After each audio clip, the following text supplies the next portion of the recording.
మా అందరికీ నమస్కారం.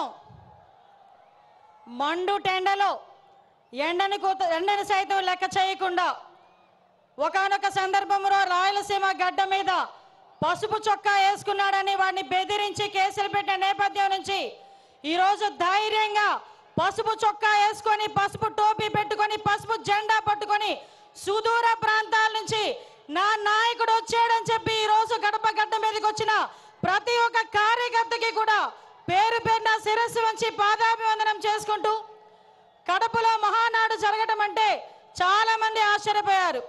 నేను చేసి చూపిస్తా, కడప అన్నది ఎవడప్ప సొత్తు కాదు, ఇది తెలుగుదేశం పార్టీ అడ్డా అని ఆల్రెడీ నిరూపించి ఉన్నారు. ఆ కడపలోని ఈ రోజు వరకు మనం మహానాడు జరపలే, ఇక్కడ జరుపుకుందామని చెప్పి గౌరవ ముఖ్యమంత్రి వర్యులు నారా చంద్రబాబు నాయుడు గారు, అదేవిధంగా మన జాతీయ ప్రధాన కార్యదర్శి మనందరి నాయకుడు లోకేష్ బాబు గారు కంకణం కట్టుకొని ఈరోజు ఈ కార్యక్రమానికి శ్రీకారం చుట్టారు. సాధారణంగా 5 ఎలక్షన్లు అయిన తర్వాత, ముఖ్యమంత్రి అయిన తర్వాత ఒక 5 సంవత్సరాల గురించి ఆలోచించి రాబోయే ఎలక్షన్ల గురించి ఆలోచించేవాడిని పొలిటికల్ లీడర్ అంటారు. అదే ఆంధ్రప్రదేశ్ రాష్ట్రం గురించి, భవిష్యత్తు గురించి 20 సంవత్సరాల తర్వాత ఏం జరగబోతుందో ఆలోచించే వాళ్ళని విజనరీ లీడర్ అంటారు. అదే విజనరీ లీడర్ మన ఎదురుగా కనిపిస్తున్న 6 అడుగుల మన చంద్రబాబు నాయుడు గారు మన తెలుగుదేశం పార్టీకి నిలువెత్తు రూపంగా ఈరోజు మనం భావించుకోవాలి.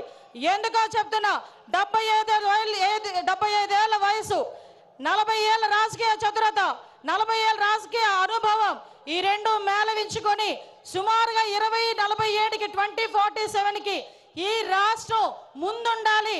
ప్రపంచంలోనే మొట్టమొదటి స్థానంలో ఆంధ్రప్రదేశ్ రాష్ట్రం ఉండాలి. మేము ఉన్నా లేకపోయినా మన బిడ్డల గురించి, మన భవిష్యత్తు తరాల గురించి ఆలోచించిన ఏకైక నాయకుడు ప్రపంచంలో ఎవరైనా ఉన్నారంటే మనం గర్వంగా కాలు రెగరేసుకొని చెప్పుకోవచ్చు, నా నాయకుడు ఉన్నాడు, చంద్రబాబు నాయుడు గారు ఉన్నారు అని. ఆ చంద్రబాబు నాయుడు గారికి వేదిక సాక్షిగా నమస్కారాలు, ధన్యవాదాలు తెలియజేసుకుంటూ ఈరోజు గత 5 సంవత్సరాలు కూడా వ్యవస్థలని నిర్వీర్యమైపోయి ఉపాధి అవకాశాలు లేక, ఉద్యోగ అవకాశాలు లేక మొత్తం యువత అంతా కూడా తప్పుదారి పట్టి, గాంజా మార్గాన్ని బట్టి ఉపాధి అవకాశాలు లేక అల్లాడుతుంటే ఆ యువతకి ఒక మార్గదర్శకం ఇవ్వాలి అని చెప్పి ఆ రోజుల్లో రౌడీ రాజకీయాలు జరిగే పరిస్థితుల్లో, సైకోల్ పాలన పరిపాలించే పరిస్థితుల్లో ఆ రోజు ఒక్కగానొక్క బిడ్డ ఈరోజు రోడ్డు మీదకి వచ్చి అవమానాలు ఎదుర్కొన్నాడు, అపహేళనలు ఎదుర్కొన్నాడు. ఒక పక్క తల్లిని అవమానించారు, ఒక పక్క తండ్రిని జైలుకి పంపించారు.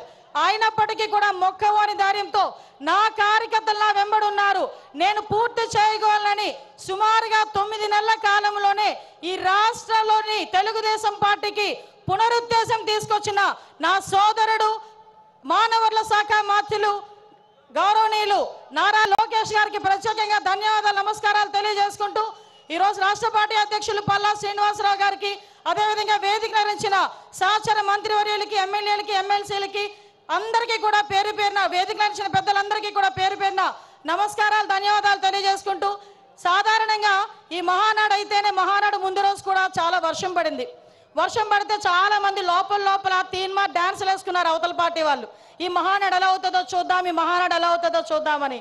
ఒక్కటి మాత్రం నిజం, ఆ మహానుభావుడు చంద్రబాబు నాయుడు గారి సంకల్ప బలం ముందు అన్నిటి కూడా దిగదుడిపోయి, ప్రకృతి కూడా ఈరోజు మనకి సహకరించి 3 గంటల టైంలో ఇంత చల్లగా మనందరినీ కూడా ఇక్కడ ఆశీర్వదించిందంటే ప్రకృతి. ఈరోజు ఇది కూడా ఒక శుభ సూచకంగా దేవుని స్క్రిప్ట్ కింద భావించాల్సిన పరిస్థితి. గత 5 సంవత్సరాలు చూసాం, విధ్వంసంతో స్టార్ట్ అయింది, ప్రజావేదిక విధ్వంసంతో స్టార్ట్ అయింది, అనేక కేసులు పెట్టించుకున్నాం, అనేక రకాల జైళ్ళకి వెళ్ళాం. అభివృద్ధిలో శూన్యమైపోయింది, 20 సంవత్సరాలు వెనక్కి వెళ్ళింది. అభివృద్ధిలో ఎందుకు ముందుకు రాలేకపోయింది అంటే శాంతి భద్రతల మీద వాళ్ళకి పట్టు లేక, కనీసం వాళ్ళ భద్రత మీద వాళ్ళు కనీసం శ్రద్ధ చూపకపోవడం వల్ల ఈ రోజు మళ్ళా అదే శాంతి భద్రతల మీద, భద్రత మీద శ్రద్ధ చూపించారు. కాబట్టి మన నాయకుడి మీద ఉన్న నమ్మకంతో ఈరోజు అనేకమైన కంపెనీలు ఈరోజు వస్తున్నాయి. ఇంతకు ముందు రాయలసీమ గురించి, ఫ్యాక్షనిజం గురించి మాట్లాడుకునే పరిస్థితి నుంచి ఈరోజు ఉపాధి అవకాశాలు, ఫ్యాక్షన్లోని చాలా మంది ప్రాణాలు కోల్పోతా ఉంటే అటువంటి వాళ్ళు ప్రాణాలు కోల్పోకూడదని ఫ్యాక్షనిజాన్ని సమూలంగా ఆ రోజు నాశనం చేసి ఈ రోజు అదే కత్తి పట్టిన చేత్తోనే ఉపాధి అవకాశాలు కల్పించిన పరిస్థితి. ఈ రోజు రాయలసీమలో ఉన్న ప్రతి మహిళ కూడా ఇంట్లోని చంద్రబాబు నాయుడు గారు బొమ్మ పెట్టుకోవాలి.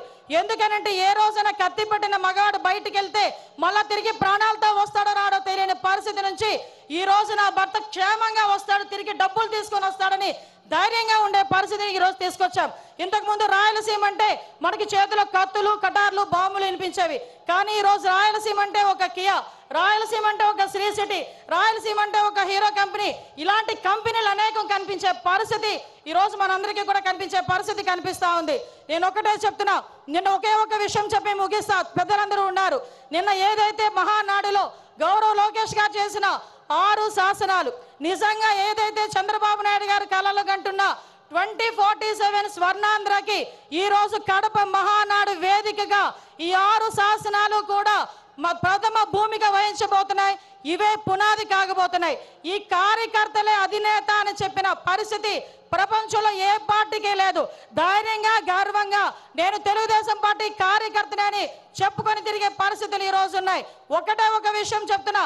మొన్న రీసెంట్ గా నేను ఒక ఫ్లైట్ లో వస్తా ఉంటే ఒక పెద్ద మనిషి, ఒక వ్యాపారవేత్త నాకు కనిపించారు. ఏంటి సార్ ఎలా ఉంది సార్ అంటే, అమ్మ రక్షించారు మీరందరూ కూడా ఎన్డీఏ కూటమిని గెలిచి. ఎందుకంటే 2018లో నేను శంకుస్థాపన చేశా. 19లో నేను ఫ్యాక్టరీ పెట్టాలని వెళ్తే పార్ట్నర్షిప్ అడిగారమ్మా. అప్పటి నుంచి మూసుకొని కూర్చున్నా. మళ్ళా చంద్రబాబు నాయుడు గారు వచ్చిన తర్వాత ఫ్యాక్టరీ మళ్ళీ ఓపెన్ చేశారని చెప్పే పరిస్థితి. ఒకటే చెప్తున్నా సార్, మీరు ఏదైతే 6 శాసనాలు తీసుకున్నారో ఈ 6 శాసనాలు మంత్రులుగా ఉన్న మేము కానీ, ఎమ్మెల్యేలుగా ఉన్న స్టేజ్ మీద ఉన్న వాళ్ళు కానీ, కార్యకర్తలుగా ఉన్న వాళ్ళు ప్రతి ఒక్కరు కూడా గ్రామానికి వెళ్ళి చెప్పే బాధ్యత మేము తీసుకుంటాం. మీరు కలలుగన్న 2047 విజన్ ఏదైతే ఉందో ఆ విజన్ ని పరిపూర్ణంగా ముందుకు తీసుకెళ్లే విధంగా, మరీ ముఖ్యంగా గుంట నక్కలు చేరకుండా ఉండే బాధ్యత కూడా కార్యకర్తలుగా మనందరం కూడా తీసుకోవాల్సిన బాధ్యత ఉంది.